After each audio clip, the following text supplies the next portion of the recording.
अपने जीवन में खुशियाँ लाने के लिए कैसे आप लोग किसी एक के साथ कॉम्प्रोमाइज़ कर सकते हो या किसी एक के साथ सेक्रीफाइस कर सकते हो, ये आप लोग इस वीडियो को देखने के बाद अच्छे तरह से जान जाओगे।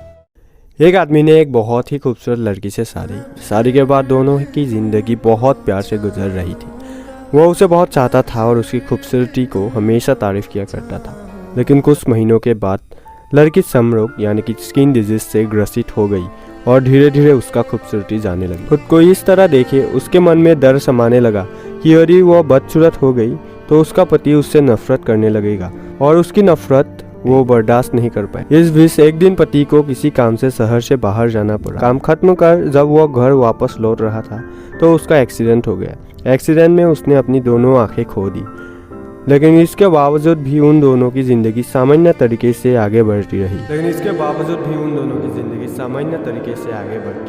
समय गुजरता रहा और अपने श्रमरोग के कारण लड़की ने अपनी खूबसूरती पूरी तरह गंवा दी। वह बदसूरत हो गई, लेकिन अंधे पति को इस बारे में कुछ भी पता नहीं था, इसलिए उसका उनके खुशहाल विवाहित जीवन पर कोई प्रभाव नहीं पड़ा।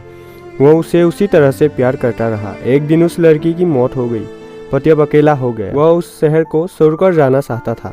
उसने अंतिम संस्कार की सारी क्रियाविधि पूर्ण की और उस शहर छोड़कर जाने लगा। तभी एक आदमी ने पीछे से उसे पुकारा और पास आकर कहा, अब तुम बिना सहारे के कैसे अकेले चल पाओगे? इतने साल तो तुम्हारी पत्नी तुम्हारी मदद किया करती थी। पति ने जवाब दिया, दोस्त, मैं अंधा नहीं हूँ, मैं बस अंधा होने का नाटक कर रहा था, क्योंकि यदि मेरे पत्नी को पता चल जाता कि मैं उसकी बदसूरती देख सकता हूँ तो यह उसे उसके रोग से ज़्यादा दर्द देता। इसलिए मैंने इतने साल अंधे होने का दिखावा किया। वह बहुत अच्छी पत्नी थी, मैं बस उसे खुश रखना चाहता था। इस वीडियो से हमें यही सीख मिलता है कि खुश रहने के लिए हमें भी एक दूसरे की कमियों के प्रति आंखें बंद कर लेनी चाहिए और उन कमियों को नज़रअंदाज कर देना चाहिए।